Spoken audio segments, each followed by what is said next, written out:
You're listening to Civic Media. You can tune into any of our live shows on any radio station across the state with the Civic Media app. Find us in your phone's app store and listen anytime, anywhere. This is your WGBW Daily News Roundup for the Talk of Green Bay, 97.9 FM and 1590 AM. For 97.9 WGBW News, I'm Lisa Hale. The Appleton Police Department is asking for the public's help as they investigate a shooting incident Monday night on West 5th Street. Officials say police were called for a report of gunshots at about 10 p.m. Officers found shell casings in the street and a male victim inside the house who had been shot in the foot by a bullet that ripped through the wall of the home. He was taken to the hospital to be treated for injuries. Police are continuing their investigation. They have no suspects in custody. If you have information about the incident, please call the Appleton PD. A Kewaunee County man died Monday after his tractor rolled over. Sheriff's officials say the accident happened in the town of Pierce when 48-year-old Sean Gow attempted to free a piece of equipment that was stuck. In the process, the tractor became unstable and rolled over. Gow was trapped under the tractor and sustained fatal injuries. The Kewaunee County Sheriff's Department are continuing their investigation.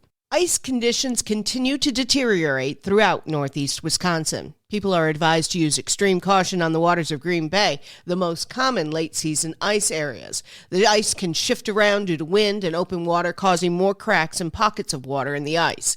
In addition to the thawing, the shipping lanes in the bay are about to reopen, which means the U.S. Coast Guard will begin ice-breaking in the area.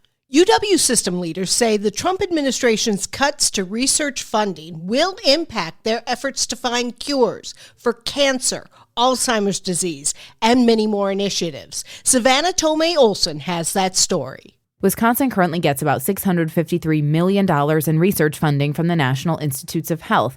Just one example of what these researchers are working on. Professor Sterling Johnson is leading a study to help diagnose Alzheimer's disease years before people even have symptoms, and ways to slow disease progression. The Alzheimer's Center is providing a lot of the glue. It's helping us train the next generation of scientists who will be facing the future iterations of this disease. Sigrid Canuti has been participating in that research at UW for 20 years. I'm in the study because I'm a woman, and therefore I have a 50% chance higher rate of having Alzheimer's than a man. I'm also in it because I'm a daughter of someone who had Alzheimer's, which increases my risk. I have had cognitive tests, MRIs, PET scans, spinal taps, and even an endurance test on a treadmill. I really feel like I've been honored to be a part of this. It's so big, it's so important, and it's very hopeful. On top of that, UW System President Jay Rothman says these research cuts will harm Wisconsin's economy. Advocates say biomedical research and tech companies come to Madison because of the sophisticated research and the highly skilled researchers coming out of UW. Wisconsin is part of a lawsuit against the Trump administration fighting these cuts. Last week, a judge put the administration's plans on hold a second time, but that's only temporary. For Civic Media News, I'm Savannah Tomei-Olson. State lawmakers have introduced new legislation calling on Wisconsin to reduce its carbon emissions by over 50% over the next 5 years and reach full carbon neutrality by 2050. The bill, titled the Climate Accountability Act, is the first piece of state legislation that would mandate greenhouse gas reductions if passed into law. Lawmakers say the bill also prioritizes equity and economic growth in the clean energy sector. They hope the bill brings attention to the effects climate change can have on public health, economic stability, and environmental justice. The Wisconsin Department of Transportation is warning residents who use E-ZPass about a text scam claiming they have unpaid tolls. Officials say the texts have been popping up in several states, and they say scammers are using a threat of late fees for unpaid tolls to gather personal information about their potential victims. The fake fees only ask for a few dollars, but if residents do enter their financial information under the link, they could lose so much more. E-ZPass officials say they do not text their customers about toll payments. Wisconsin has seen its first ever dip in alcohol-related deaths following a spike in 2020. Brittany Merlot tells us more. Alcohol consumption remains a significant issue in Wisconsin, with the state health data showing that 1 in every 5 adults has engaged in binge drinking in the past month. The most recent data shows a drop in alcohol-related fatalities from 2022 to 2023, marking the first recorded decrease in years. Before this, alcohol-related deaths had increased annually since the DHS began tracking them in 2014. And since then, at least 27,000 people have died from alcohol-related causes in the state. The biggest year-over-year increase came between 2019 and 2020, when alcohol deaths rose nearly 18%. The DHS classifies alcohol-attributed deaths into 2 categories: acute, which includes fatalities from causes such as drunk driving crashes or alcohol poisoning, and chronic, which refers to long-term effects like liver cirrhosis or cancer. DHS data reveals that alcohol-related acute deaths alone outnumber opioid deaths in the state.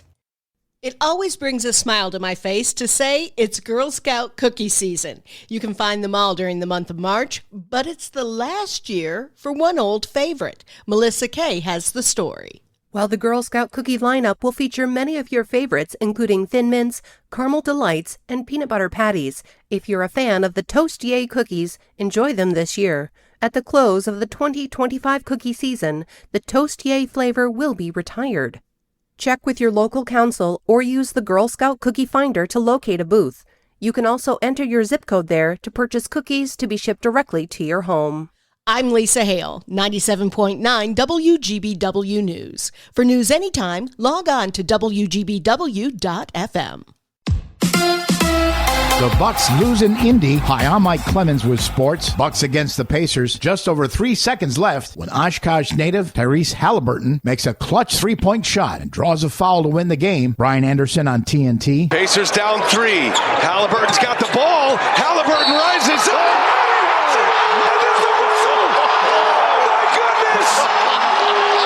The Bucks lose 115 to 114. Doc Rivers says nobody covered Halliburton. He was open the whole play, and we'll have to figure it out because that's a play that should never happen. So the Bucks have lost 3 in a row. They host the Lakers tomorrow night. Junior Bridgman has died. He collapsed from a heart attack while speaking at a Boy Scouts luncheon in Louisville. Bridgman played 9 seasons for the Bucks before becoming a billionaire businessman and part owner of the team. John McLaughlin was one of his teammates. The finest person I've ever known in my life. Just class guy. Junior Bridgman was 71. With Sports on Mike Clemens.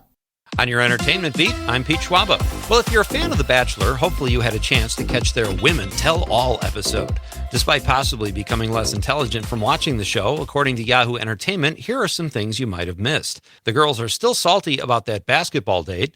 No one seems to like Carolina. Grant is a real charmer, and Dina is ready to find love again. Don't worry, all that made sense to Bachelor fans. And Dina, look me up. Let's go. 42 years is a long time to do anything in any profession.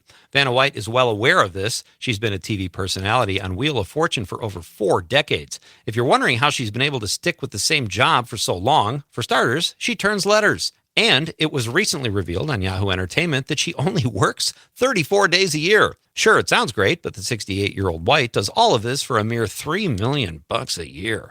Try not to think of that on your way to work tomorrow.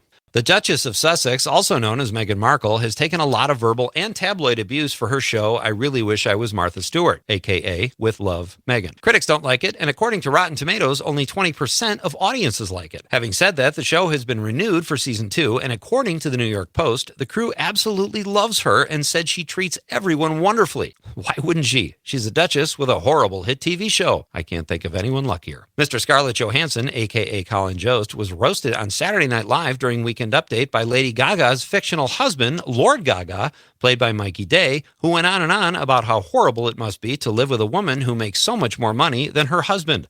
According to the Post, Colin Jost muscles through life with a net worth of just $10 million, and his wife Scarlett Johansson is worth $165 million. Somehow, they managed to make it work. Robert Redford has come out of retirement to make his first acting appearance in 6 years. The 88-year-old will appear on an episode of AMC in Dark Winds. Redford is also an executive producer, along with Game of Thrones producer George R.R. Martin. Redford will appear on episode 1 of season 3, which will air this coming Sunday night. Redford requested his scenes be shot on a closed set due to his insistence on appearing in his Altogether. The show Dark Winds is set in the 1970s and follows a Navajo police unit. The show's director, Chris Eyre, says Redford Redford's fellow executive producer, George R.R. Martin, will also have a cameo in the first episode of Season 3. He added that the Season 3 executive producer cameos were part of the plan since Season 1. He also admitted that despite Redford being a phenomenal and supportive producer, the idea of directing the legendary actor really freaked him out. New episodes of Dark Winds drop on AMC Sunday nights. For more showbiz fun, tune in to Nightlight with me, Pete Schwaba, weeknights from 6 to 8 p.m. on the Civic Media